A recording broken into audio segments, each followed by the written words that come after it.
A paz do Senhor Jesus. Nós estamos vivendo dias em que um animal tem mais valor do que um ser humano.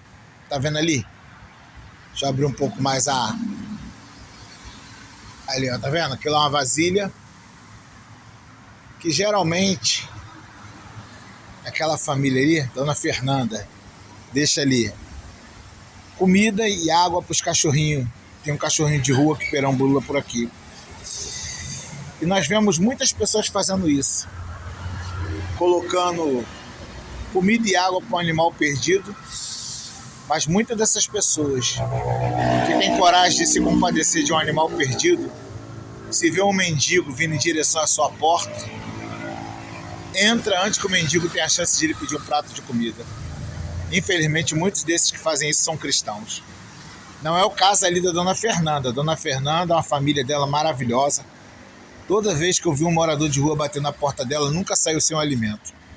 Quando meus filhos eram crianças, os netos dela mais ou menos da mesma idade deles, e ela fazia churrascos, chamava meus filhos e muitas das vezes, quando meus filhos voltavam, traziam churrasco, Coca-Cola, para mim também, para minha família. Então ali é uma família maravilhosa. E lembrando disso, do nosso trato com os moradores de rua, certa vez eu estava aqui, há 10 anos atrás, e lá, dessa rua, estava vindo um senhor em situação de rua, que cata recicláveis. Depois eu descobri que ele morava num prédio abandonado. E a minha filhinha Manu, que hoje tem 18 anos, na época com 8 anos, eu estava aqui, né, brincando com eles, deixando eles brincar. Eu moro aqui, nesse portãozinho de madeira, e ficava aqui para eles brincar aqui na calçada. E enquanto eu estou olhando para lá, a minha filha Manu foi dentro de casa, pegou um pacote de biscoito, em alguns lugares fala bolacha, cream cracker, e ela chegou para mim, eu não tinha visto, aqui, papai, dá para aquele moço que está vindo aqui, É claro que o meu coração ficou cheio de alegria, porque eu não mandei ela entrar para pegar o biscoito, partiu do coraçãozinho dela. Eu ainda falei, né, vê lá se tem um suquinho. Nesse dia tinha um suco de caju pronto, aí pegou também um copo e trouxe um pouco de suco.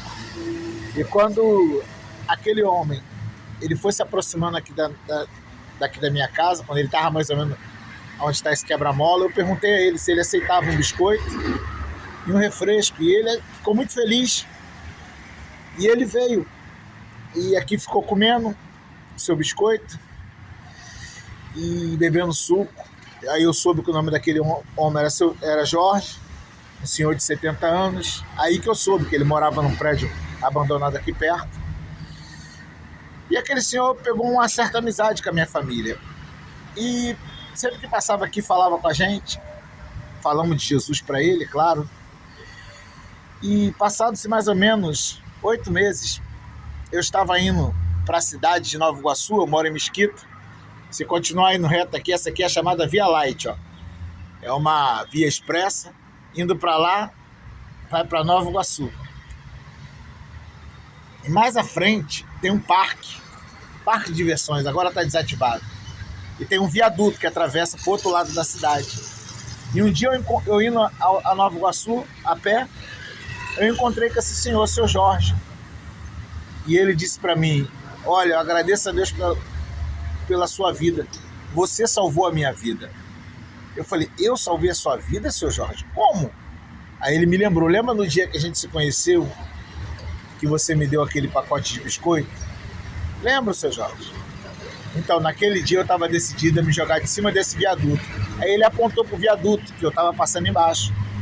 Eu ia acabar com a minha vida. Mas quando você me deu aquele biscoito, eu me senti gente novamente. E eu falei para ele, seu Jorge, primeiro que você não tem que agradecer nada a mim, mas a Deus. Mas se tem um ser humano na terra a qual o senhor deve gratidão, não sou eu, mas é minha filha Manu. Porque não foi eu que mandei ela pegar aquele biscoito. Partiu do coraçãozinho dela. Então foi ela que teve essa iniciativa. E quando eu cheguei em casa, eu falei, Manu, você salvou uma vida com aquele pacotinho de biscoito. E isso foi uma grande lição para mim, porque são pessoas em situações de rua, às vezes sujas, mas ainda assim são seres humanos. Ainda assim são pessoas amadas por Jesus. Nunca devemos esquecer disso. E nós não podemos fazer nada que venha colocar essas pessoas numa situação de constrangimento, de tristeza. Às vezes um morador de rua bate na nossa porta, pede um copo d'água, um prato de comida. As pessoas servindo em copo descartável, prato descartável. A pessoa entende que a gente está com nojo dela. Ah, irmão, mas se a pessoa tiver alguma doença, olha, se você notar alguma ferida na boca, eu acho que uma água fervendo, que ferve a 100 graus, mata qualquer germe. Aí quando você for lavar sua louça, seu talher, você pode ferventar, não tem problema. Mas não constranja um morador de rua. Quando ele pedir um copo d'água, dê no seu melhor copo, um prato de comida, dê no seu melhor prato, seu melhor talher, porque é uma alma. Porque eu já trabalhei de entrega de eletrodoméstico, às vezes chegar na casa de certas pessoas, pedir um copo d'água, a pessoa vem com um copo descartável. Aquilo me fazia se sentir mal. Claramente a pessoa estava com nojo de mim. Então nunca faça isso com um ser humano. Dê o teu melhor, a menos que ele for levar a comida, não vai comer na hora, como na minha casa, né, nós temos muitas vasilhas de sorvete, que a gente usa e depois aproveita, né? Compra o sorvete e depois aproveita a vasilha. Alguns aproveitam até vasilha de margarina, coisa de pobre, eu sei. E aí você explica, ó, eu não tenho vasilha para levar, você aceita aqui? Mas sempre que você puder, faça o seu melhor. É por isso que no nosso trabalho que nós temos, no Projeto Amar, que nós levamos comida para os moradores de rua, eu digo para os irmãos uma comparação que Jesus me deu. Aquelas pessoas de rua faz de conta que são convidados de uma grande festa. E o dono da festa é Jesus. E para Jesus elas são convidados especiais. E nós fomos contratados como garçom da festa. Você trataria mal, sendo garçom de uma festa, os convidados? Você não ia tratar mal que você, além de tomar uma bronca do dono da festa, poderia ter ser mandado embora e não receber o salário. Então considere aquelas pessoas assim, porque eu já vi muita gente levando comida para morador de rua, tratando as pessoas mal. Claro, a gente tem que manter a ordem, a gente faz fila. Se não manter a ordem, vira bagunça. Mas sempre lembrando, são pessoas especiais para Deus, tratando com amor e respeito, porque essa é a vontade do Senhor. O vídeo ficou um pouquinho longo, mas eu queria repartir essa grande experiência para a nossa reflexão, em nome de Jesus.